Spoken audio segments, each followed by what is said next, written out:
Saudara, pasca gempa bermagnitudo 7,6 hingga Selasa siang, serangkaian gempa susulan masih terjadi di wilayah Ishikawa, Jepang. Meski peringatan tsunami telah dicabut, namun pemerintah memperingatkan warga di daerah terdampak gempa untuk menjauh dari rumah mereka untuk mengantisipasi risiko akibat gempa susulan. Lembaga penyiaran publik NHK melaporkan 30 orang di prefektur Ishikawa meninggal dunia akibat gempa. Militer Jepang telah mengirim 1.000 personel tentara untuk mencari dan mengevakuasi korban gempa.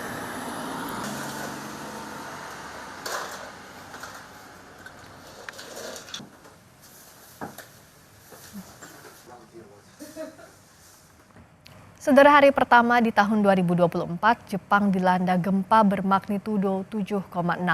Gempa ini juga berpotensi menimbulkan tsunami. Pemerintah Jepang meminta warganya untuk waspada dan mengungsi ke dataran tinggi. Gempa bermagnitudo 7,6 melanda Jepang Senin 1 Januari waktu setempat. Pusat gempa berada di Pulau Pesisir Barat. Jepang menurunkan peringatan dini tsunami kepada warganya.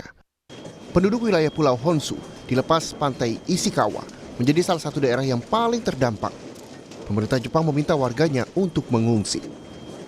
Selain mengeluarkan peringatan bahaya tsunami, Badan Meteorologi Jepang juga melaporkan belasan kali gempa terjadi di lepas pantai Ishikawa.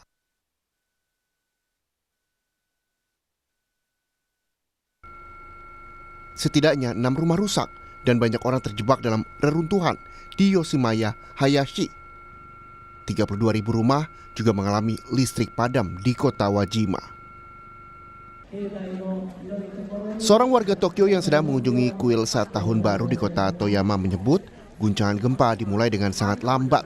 Namun lama-kelamaan, guncangan makin kuat dan aktivitas di kuil Goku Toyama berhenti. Seluruh pengunjung termasuk pengurus kuil mencari tempat yang aman dari gempa. And at first, people just were stunned, and they kept trying to go to the shrine. Everybody was standing in line pretty much. It's Japan, but what happened is that all of a sudden it had a little bit shake, and then people just started. They were asking around what to do, and then finally one of the priests came out and said, "Run!" And basically everybody just started running. Perdana Menteri Jepang Fumio Kishida dalam keterangan persnya menyatakan pemerintah Jepang akan berusaha menangani permasalahan dampak gempa di pesisir barat Jepang dengan membentuk kantor tanggap darurat. Pemerintah juga akan memberi informasi akurat kepada masyarakat dan merespon bencana dengan mengutamakan nyawa manusia. 被害の状況、実態を一刻も早く把握をするということ。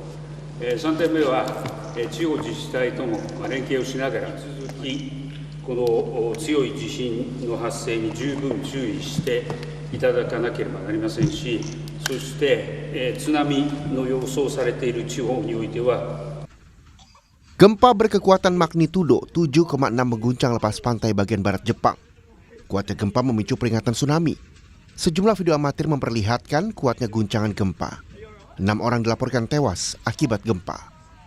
Pemerintah Jepang mengeluarkan peringatan terjadinya tsunami besar untuk wilayah sekitar Ishikawa dan peringatan tsunami tingkat rendah untuk seluruh wilayah pantai barat Pulau Honshu.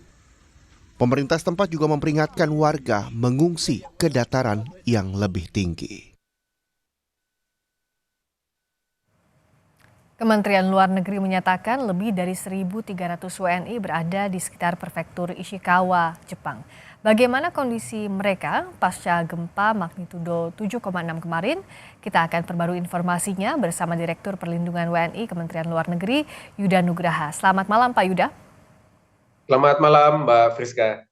Pak Yuda, kalau kondisi warga negara Indonesia yang terdampak akibat gempa di Ishikawa, bagaimana perkembangan terkininya? Ya, baik Mbak Friska, dapat kami update bahwa sejak gempa terjadi di Ishikawa, Jepang pada pukul 16.10 waktu setempat kemarin, kami di Kementerian Luar Negeri terus berkoordinasi dengan KBRI Tokyo dan juga KJRI Osaka. Berdasarkan informasi terakhir yang kami terima sore hari ini, jumlah korban meninggal telah mencapai 48 orang, dan juga terdapat korban luka-luka yang tersebar di Ishikawa, di Toyama, Fukui, dan juga beberapa prefektur lainnya. Berdasarkan informasi dan komunikasi KBRI, KJRI dengan otoritas tempat, dan juga menjalin komunikasi dengan simpul-simpul masyarakat, hingga saat ini tidak ada warga negara Indonesia yang menjadi korban meninggal. Namun ada awalnya 27 WNI yang tinggal di shelter. Nah, namun saat ini sebagian sudah kembali pulang ke rumah masing-masing. Yang masih tinggal di dalam shelter pada sore hari ini ada 9 orang yang tersebar di Noto, di Ishikawa, dan juga di Toyama. 9 orang yang berada di shelter atau pengungsian di sana seperti apa saat ini kondisinya? Ya, mereka tinggal sebagian di lokasi yang memang sudah disiapkan oleh otoritas tempat, dan ada juga pekerja migran kita yang tinggal di tempat mereka bekerja di sekitar Toyama. Nah, kondisi mereka dalam kondisi baik saat ini. Komunikasi terus dijalin oleh KBRI dengan 9 WNI tersebut. Nah, selain di Prefektur Ishikawa, apakah ada titik lainnya juga yang perlu diwaspadai pasca gempa ini? Ya, tentunya saat ini peringatan tsunami telah dicabut oleh otoritas tempat, namun tetap disampaikan bahwa ada kemungkinan gempa susulan yang dapat terjadi dalam sepekan ke depan.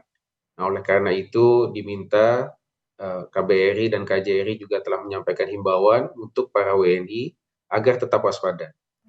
Selalu mengikuti informasi yang disampaikan otoritas tempat, mengikuti arahan yang disampaikan otoritas tempat, dan juga jika mengalami situasi kegawat dauratan, segera menghubungi nomor hotline yang sudah disiapkan oleh KBRI Tokyo dan juga KJRI Osaka. Sebagai gambaran Pak Yuda, saat ini kan statusnya warga diminta waspada jika terjadi gempa susulan selama sepekan ke depan. Nah, untuk titik evakuasi apakah masih di area Prefektur Ishikawa, tepatnya di mana saja, atau juga ada skema untuk mengevakuasi di luar prefektur? Mereka ada di dalam prefektur tersebut, namun di lokasi-lokasi yang aman, yang jauh dari pantai, seperti itu. Dan kita terus monitor kondisi mereka hingga saat ini. Tapi untuk mitigasi di Jepang ini termasuk yang maju ya dibandingkan negara lain?